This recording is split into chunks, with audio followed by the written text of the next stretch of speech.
খবর শুনছেন দৈনিক সংবাদ চ্যানেল থেকে। আজ জানাবো পশ্চিমবঙ্গ দেশ এবং বিশ্বের বাছাই করা সমস্ত গুরুত্বপূর্ণ তাজা খবর। শুরুতেই জানিয়ে দেব সংবাদ শিরোনাম।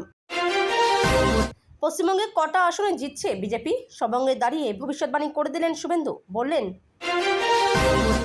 ভোটের মুখে কমিশনের নজিরবিহীন অ্যাকশন, মাঝরাতেই সাসপেন্ড ভবানীপুরের 3 ম্যাজিস্ট্রেট। আমার কেন্দ্রের 3 ওয়ার্ডকে বেঁচেছে কেন্দ্রীয় বাহিনী দিয়ে ছাপ্পা করাতে, বিস্ফোরক মমতা। ভোটের আগে কাঁপছে বাংলা, শুরু হলো সেনার অপারেশন অ্যাডভান্স অল আউট। কি এই বিশেষ পরিকল্পনা? ফের রক্ত ঝরল বাংলায়, তৃণমূল বিজেপির সংঘাতে রণক্ষেত্র ইকবালপুর। কি ঘটেছে? ও দিদির পর এই দিদি, মোদির রাস্তায় হেঁটে মমতাকে অপমান অমিত শাহর। বাংলায় প্রচারে ব্যস্ত ইউসুফ পাঠান, ওদিকে সংসার লণ্ডভণ্ড তৃণমূল সাংসদের। ভোটের মুখে শুভেন্দু ঘনিষ্ঠ বিজেপি নেতার অশালীন চ্যাট ভাইরাল, প্রলয় নন্দীগ্রামে। কমিশন আধা সেনা, সাজোয়া গাড়ি নিয়ে এসে জমানা বদলের ব্যবস্থা করছে, তৃণমূলকে বিধেও সেলিম তীরে জ্ঞানেশ কুমার। অব্যাহত রাকেশের দুষ্কৃতিরাজ, ইকবালপুরে প্রচারে অশান্তি, বিজেপি প্রার্থীর বিরুদ্ধে এফআইআর। এই দিদি সম্বোধন 3 বারের নির্বাচিত মুখ্যমন্ত্রীকে, অমিত শাহকে নিয়ে বড় অভিযোগ তৃণমূলের। পরের মুখ্যমন্ত্রী কোনো ভাইপো নয়, মেদিনীপুর থেকে বড় ধামাকা অমিত শাহের, নাম নিয়ে দিলেন কড়া বার্তা। ভোটের সঙ্গে যুক্ত সরকারি কর্মীরা সাবধান, ভোটের দিন ফোন অফ থাকলে রক্ষে নেই, কড়া হুঁশিয়ারি সিইও মনোজের। 50টা ভোট পড়লে কেটে পিস পিস করে দেব, ভাইরাল তৃণমূল নেতার ভিডিও। 3 পুলিশ আধিকারিক সহ ফিরহাদ হাকিমের এক ঘনিষ্ঠের বিরুদ্ধে হিন্দু মুসলিম দাঙ্গা লাগিয়ে ফের জেলে ভরার ষড়যন্ত্রের অভিযোগ তুললেন কলকাতা বন্দরের প্রার্থী রাকেশ সিং।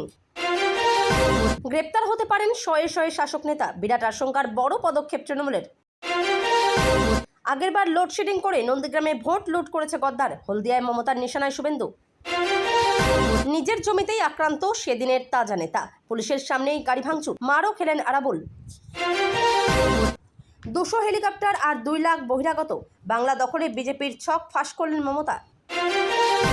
সরকারি প্ল্যাটফর্মে দলীয় প্রচার, আদর্শ আচরণবিধি লঙ্ঘন, জাতির উদ্দেশ্যে নরেন্দ্র মোদীর ভাষণ নিয়ে নির্বাচন কমিশনকে চিঠি। ভোটের 48 ঘন্টা আগে সিপিএমের সার্জিক্যাল স্ট্রাইক, তছনছ তৃণমূল, ঝড়ের গতিতে দলবদল। আরও কড়া কমিশন, এবার ভোটে কারচুপি দেখলেই সরাসরি গ্রেপ্তারের নির্দেশ। ভোটের 48 ঘন্টা আগেই এলাকা ছাড়তে হবে বহিরাগতদের, সাইলেন্স পিরিয়ডে কড়া দাওয়াই কমিশনের। অপরাধীরা মুখ খুলে ঘুরলে আমার মেয়ে কেন আড়ালে, ছবি প্রকাশ্যে আনতে মোদির কাছে আর্জি অভয়ার মায়ের। মোদি পকেটে ভাঁজ করে নিয়ে গিয়েছিলেন, ব্যারাকপুর থেকে ডিএ ও ঝালমুড়ি নিয়ে তুখোড় মেজাজে মমতা। বেড়ানোতেও নির্বাচনী বিধির কাটা, বিকেলের মধ্যে পর্যটকদের দীঘা মন্দারমণি ছাড়ার নির্দেশ কমিশনের। মেদিনীপুরের দায়িত্ব নিয়ে অভিষেকই কাজ করবে, আমি বলে গেলাম, অধিকারীগড়ের সেনাপতি ঠিক করে দিলেন মমতা। বিজেপির বিরুদ্ধে পুলিশের রিভলভার কেড়ে নেওয়ার চেষ্টার অভিযোগ, ইকবালপুর কাণ্ডে 2 এফআইআরে নাম পদ্মপ্রার্থী রাকেশের।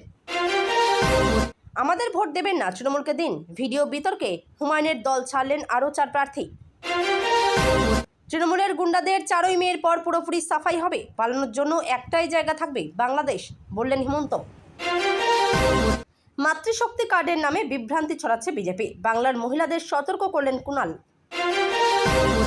ভোটের মুখে তৃণমূলে মহাপ্রলয়, বড় সড়ো ধসে বেকায়দায় শাসক শিবির, রাতারাতি বদলে গেল রাজনৈতিক মানচিত্র।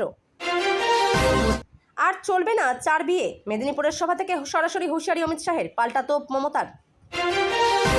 5ই মের পর উল্টো ঝুলিয়ে সোজা করা হবে, বড় হুঁশিয়ারি অমিত শাহের। আমি আজ যাব চা খাবো বসে, ভবানীপুরে মিটিংয়ের অনুমতি দেওয়া হলো না খোদ মমতাকে, তবু তিনি গেলেন, চা খেলেন।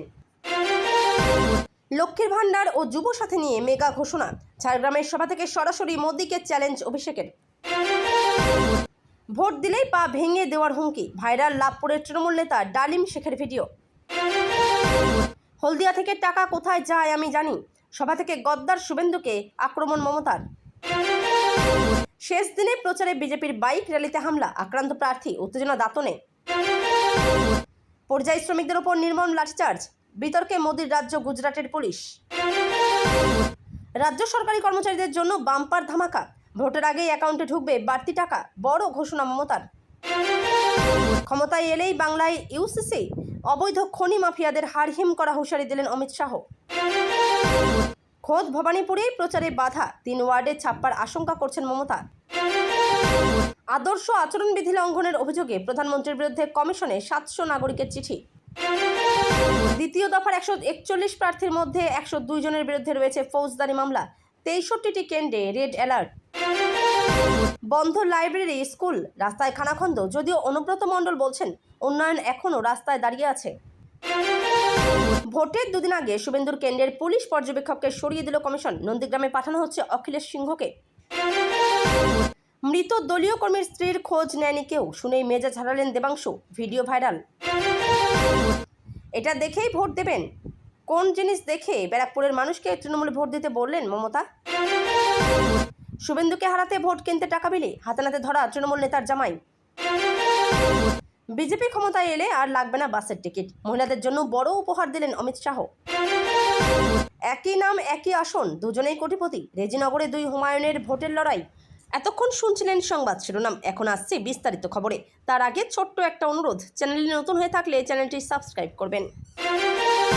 বিধানসভা নির্বাচনের পারদ চড়ছে মেদিনীপুরের মাটিতে। সোমবার সবং ব্লকের বিষ্ণুপুর অঞ্চলের নাঙ্গলকাটায় বিজেপি প্রার্থী অমল পণ্ডার সমর্থনে এক বিশাল বিজয় সংকল্প সভায় যোগ দেন শুভেন্দু অধিকারী। সেখান থেকে রাজ্যের শাসক দলকে উৎখাতের ডাক দিয়ে শুভেন্দু দাবি করেন এবার রাজ্যে পদ্মশিবির 177টি আসন নিয়ে ক্ষমতায় আসছে। এদিন সভার শুরুতেই বিজেপির সংকল্পের কথা মনে করিয়ে দিয়ে শুভেন্দু বলেন, বিজেপির অঙ্গীকার হাতে কাজ, পেটে ভাত এবং মাথায় ছাদ। আমাদের লড়াই মানুষের অধিকার প্রতিষ্ঠার লড়াই। জনতার উদ্দেশ্যে আবেগী প্রশ্ন ছুড়ে তিনি বলেন, আপনারা আমাকে ছোটবেলা থেকে চেনেন, আমার লড়াই দেখেছেন, আমাকে বিশ্বাস করেন তো? রাজ্যে বিজেপি সরকারের ক্ষমতায় আসা নিয়ে আত্মবিশ্বাসী শুভেন্দু অধিকারী পরিসংখ্যান তুলে ধরে বলেন, গত নির্বাচনে 21-এর লড়াইয়ে আমরা 77-এ পৌঁছেছিলাম, এবার আমরা 177 পার করব। 4 তারিখ সকালে মিলিয়ে নেবেন। আপনাদের বন্ধু শুভেন্দু যা বলেছিল তা মিলে গেছে। শুভেন্দু বলেন, শুধু পূর্ব মেদিনীপুরের 16টি আসন দিয়ে সরকার হবে না, অবিভক্ত মেদিনীপুরের 35টি আসনই নরেন্দ্র মোদীর হাতে তুলে দিতে হবে। মুখ্যমন্ত্রী মমতা বন্দ্যোপাধ্যায়কে সরাসরি আক্রমণ করে শুভেন্দু বলেন, নন্দীগ্রামে আপনাকে হারিয়েছি, এবার ভবানীপুরেও হারাবো, আপনি সপরিবারে ব্যাগ গোছান। 2026-এর হাই ভোল্টেজ বিধানসভা নির্বাচন দোরগোড়ায়। আগামী 23শে এপ্রিল রাজ্যে প্রথম সভার ভোট গ্রহণ এবং 29শে এপ্রিল দ্বিতীয় দফার ভোট গ্রহণ। 2026-এর হাই ভোল্টেজ বিধানসভা নির্বাচন দোরগোড়ায়। আগামী 23শে এপ্রিল রাজ্যে প্রথম দফার ভোট গ্রহণ এবং 29শে এপ্রিল দ্বিতীয় দফার ভোট।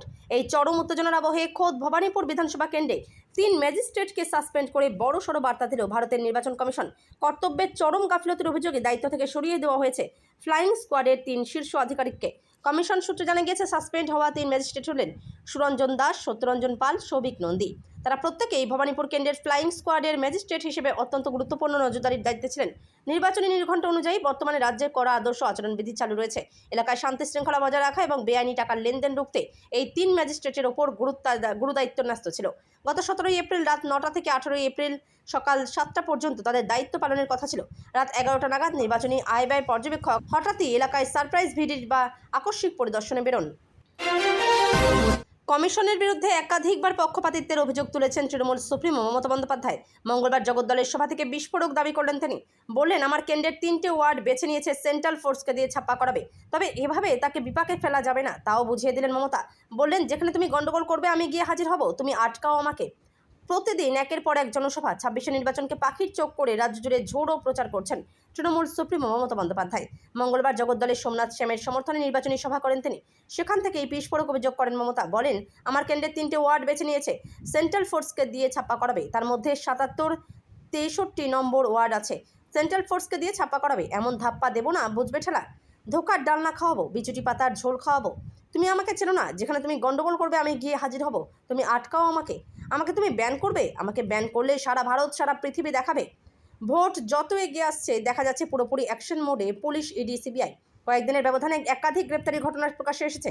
এদিন মঞ্চ থেকে সোমনাথ শ্যামকে গ্রেপ্তারির আশঙ্কা প্রকাশ করলেন মমতা। বললেন, যদি ধরেও নেই শ্যামকে গ্রেপ্তার করে আপনারা কি ভয় পাবেন? প্রথম দফার বিধানসভা নির্বাচনের কাউন্টডাউন শুরু, হাতে আর মাত্র কয়েক ঘন্টা। বাংলায় ভোট মানেই যেখানে রাজনৈতিক হিংসা আর উত্তাপের ইতিহাস, সেখানে এবার পরিস্থিতি সামলাতে নজিরবিহীন ছক কষল নির্বাচন কমিশন।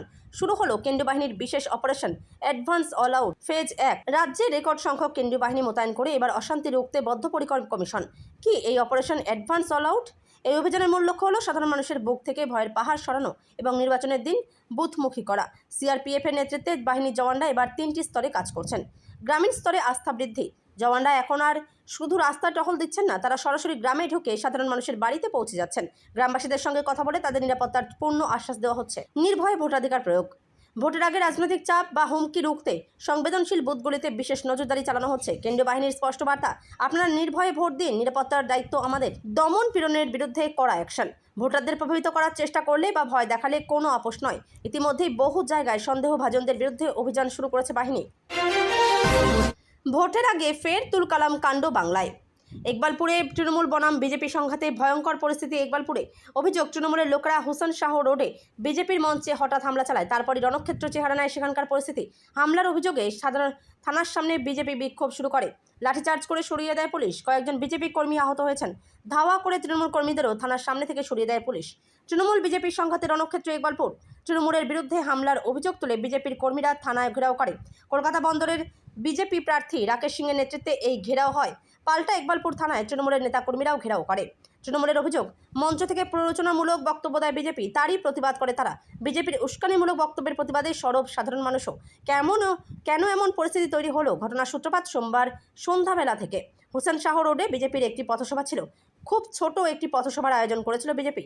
বক্তব্য রাখতেন বিজেপির প্রার্থী রাকেশ সিং। কিন্তু অভিযোগ, রাকেশ সিং আসার আগে স্থানীয় কয়েকজন নেতা সেই সভা থেকে বক্তব্য রাখেন। তৃণমূলের তরফ থেকে অভিযোগ আনা হয়, এই সভা থেকে প্ররোচনামূলক মন্তব্য করেন তারা, আর এর প্রতিবাদ করে কয়েকজন। এরপর রাকেশ সিং আসতে এই পরিস্থিতি আরও উত্তপ্ত হয়ে ওঠে।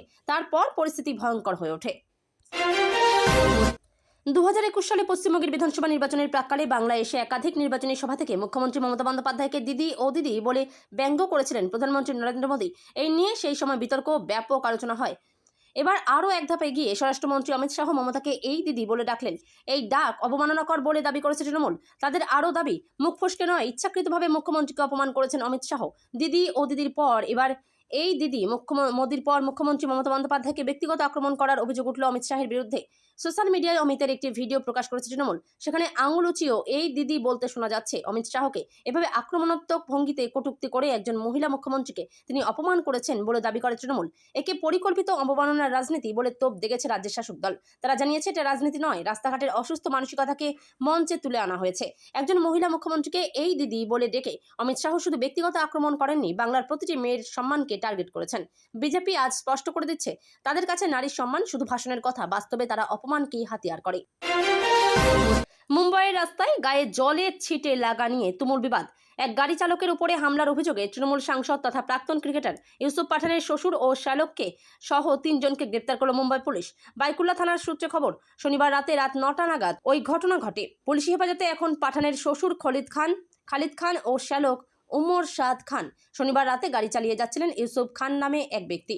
রাস্তায় জমা জলে তার গাড়ির চাকা পড়ে তা থেকে জল ছিটকে এসে লাগে শোয়েব খান নামে একজনের গায়ে। এই শোয়েব খান ইউসুফ পাঠানের শ্বশুর বাড়ির আত্মীয়, আর গায়ের নোংরা জল পড়া নিয়েই শুরু হয়ে যায় তুমুল ঝগড়া। ইউসুফ খানের দাবি, শোয়েবের গায়ে জল লাগার পরেই তিনি গাড়ি থামিয়ে সঙ্গে সঙ্গে ক্ষমা চান, কিন্তু তা সত্ত্বেও তর্কাতর্কি শুরু হয়ে যায়। অভিযোগ, শোয়েব তাকে গালিগালাজ করেন, বাঁশের লাঠি দিয়ে তার গাড়ির সামনে কাঁচ ভেঙে ফেলেন এবং তাকে মারধর করেন। ঘটনার পর ইউসুফ খান বাড়ি ফিরে যান এবং পরিবারের পরামর্শে পুলিশের দ্বারস্থ হওয়ার সিদ্ধান্ত নেন। তবে থানায় যাওয়ার পথে ইউসুফ পাঠানের শ্বশুর খালিদ খান ওরফে মাকালিকের সঙ্গে তাদের দেখা হয় বলে জানা গেছে। পুলিশ জানিয়েছে, খালিদ তার ছেলে উমর সাদ খান বয়স 35, শোয়েব খান এবং অন্য এক অভিযুক্ত সেহবাজ পাঠানের সাথে মিলে ইউসুফ খান ও তার পরিবারের সঙ্গে আবারও ঝগড়ায় জড়িয়ে পড়েন। আগামী বৃহস্পতিবার 23 এপ্রিল রাজ্যে প্রথম দফার নির্বাচন। ভোট রয়েছে উত্তরবঙ্গ সহ রাজ্যের 152টি আসনে। তার মধ্যে রয়েছে হাই ভোল্টেজ নন্দীগ্রামও। একেবারে ভোটের মুখে শুভেন্দু অধিকারী ঘনিষ্ঠ নন্দীগ্রামের বিজেপি নেতার সঙ্গে এক মহিলার অশালীন চ্যাট ভাইরাল হতেই চাপে পড়ে গিয়েছে গেরুয়া শিবির। বিষয়টি সামনে আসতে ধিক্কার জানিয়েছেন জেলার বুদ্ধিজীবী মহল। জানা গিয়েছে, তমলুক সাংগঠনিক জেলা বিজেপির সহসভাপতি প্রলয় পাল, তার বিরুদ্ধে এক মহিলার সঙ্গে অশালীন চ্যাট করার অভিযোগ। আর সেই ভিডিও ইতিমধ্যেই সমাজ মাধ্যমে ভাইরাল হয়েছে। যদিও ভিডিওর সত্যতা যাচাই করেনি সংবাদ প্রতিদিন ডিজিটাল। ভাইরাল হওয়া ভিডিওতে দেখা গিয়েছে, একদিকে মহিলার সঙ্গে ফোনে প্রলয় পাল কথা বলছেন, আর অপরদিকে চ্যাটবক্সে অশালীন ছবি পাঠাচ্ছেন তমলুক সাংগঠনিক জেলা বিজেপির সহসভাপতি প্রলয় পাল। তার বিরুদ্ধে এক মহিলার সঙ্গে অশালীন চ্যাট করার অভিযোগ। আর সেই ভিডিও ইতিমধ্যে সমাজ মাধ্যমে ভাইরাল হয়েছে।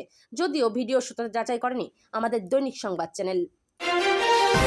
যে ভোটার তালিকার ভিত্তিতে নির্বাচন হতে চলেছে তা নিরপেক্ষ নয় বলেও দাবি করেছেন সেলিম। তার কথায় আমরা প্রথম থেকে বলছি, এসআইআর প্রক্রিয়া হয়েছে অপরিকল্পিতভাবে। জ্ঞানেশ কুমারের যা চিবনোর ক্ষমতা তার চেয়ে বেশি তিনি কামড়ে ফেলেছেন। দুর্নীতি, গণতান্ত্রিক মূল্যবোধকে ধ্বংস করা সহ একাধিক অভিযোগ তুলে তৃণমূলের সমালোচনা করলেও নির্বাচন কমিশনের ভূমিকা নিয়েও সরব হলেন সিপিএম এর রাজ্য সম্পাদক মোহাম্মদ সেলিম। বিপুল সংখ্যক আধা সামরিক বাহিনী মোতায়েন করা, সাজোয়া গাড়ি নামানোর প্রসঙ্গ টেনে সেলিম মঙ্গলবার দাবি করেছেন, গণতন্ত্র ফেরানোর বদলে কমিশন জমানা বদলের ব্যবস্থা করছে। কলকাতা প্রেস ক্লাব আয়োজিত মিট দ্য প্রেস অনুষ্ঠানে মঙ্গলবার সংবাদ মাধ্যমের মুখোমুখি হয়েছিলেন সিপিএম এর রাজ্য সম্পাদক। সেখানে কমিশনের সক্রিয়তা প্রসঙ্গে প্রশ্নের জবাবে সেলিম বলেন, আমেরিকা ইরাকে F-16 বিমানে মিসাইল লাগিয়ে নিয়ে গিয়ে গণতন্ত্র না ফিরিয়ে জমানা বদল করেছে। এখানে নির্বাচন কমিশনও সাজোয়া গাড়ি, প্যারামিলিটারি ফোর্স নিয়ে এসে গণতন্ত্র ফেরাতে চেষ্টা করছে না, বরং গণতন্ত্রকে শেষ করে জমানা বদলের ব্যবস্থা করছে। সেলিম এও জানিয়ে দিয়েছেন যে বামপন্থীদের স্পষ্ট কথা স্পষ্ট করে বলতে কোনো অসুবিধা হয় না। তার বক্তব্য, কেন্দ্রীয় বাহিনী এলেই নিরপেক্ষ ভোট হবে এমন নয়, বরং এতে ভয়ের বাতাবরণ তৈরি হচ্ছে। তবে পাশাপাশি তিনি বলেছেন, ভোটের মুখে অন্তর্বর্তী জামিনে মুক্ত হয়েছেন একাধিক অপরাধমূলক মামলা অভিযোগ থাকা শহরের কুখ্যাত দুষ্কৃতী রাকেশ সিং। তারপরই তাকে কলকাতা বন্দর এলাকার প্রার্থী করেছে বিজেপি। বন্দরের হেভিওয়েট তৃণমূল প্রার্থী কলকাতার মেয়র ফিরহাদ হাকিমের বিরুদ্ধে লড়াই করবেন তিনি, কিন্তু প্রার্থী হয়েও অব্যাহত তার দৌরাত্ম্য। সোমবার রাতে ইকবালপুরে প্রচারের সময় থানার সামনে তৃণমূলের সঙ্গে ঝামেলা, অশান্তি উস্কে দেওয়ার অভিযোগে রাকেশ সিংয়ের বিরুদ্ধে দায়ের হলো জোড়া এফআইআর। এই ঘটনায় পুলিশ 4 জনকে গ্রেপ্তার করেছে বলে খবর। ধৃতদের বেশিরভাগ বিজেপি কর্মী। ঘটনাটি নির্বাচন কমিশনের নজরে আনা হয়েছে। ঘটনা ঠিক কী ঘটেছে? সোমবার রাতে ইকবালপুরের রাস্তায় প্রচার চলছিল কলকাতা বন্দরের বিজেপি প্রার্থী রাকেশ সিংয়ের। পুলিশ জানিয়েছে, হোসেন শাহ রোডে বিজেপির একটি সভা চলছিল। তার কাছে একটি মিছিল আসে তৃণমূলের। একদল অন্য দলকে লক্ষ্য করে স্লোগান দিতে থাকে। তা নিয়ে শুরু হয় 2 দলের মধ্যে গন্ডগোল। মুহূর্তের মধ্যে পরিস্থিতি উত্তপ্ত হয়ে ওঠে। শেষে 2 দলই ইকবালপুর থানার সামনে এসে বিক্ষোভ দেখায়। সংঘর্ষ এড়াতে লাঠিচার্জের মতো পরিস্থিতি হয় বলে জানা যায়। পুলিশ রাস্তায় নামে কেন্দ্রীয় বাহিনী। শেষমেশ পুলিশের হস্তক্ষেপে অনেক রাতে পরিস্থিতি আয়ত্তে আসে। ঘটনাটি নির্বাচন কমিশনকে জানানো হয়েছে বলে পুলিশ জানিয়েছে।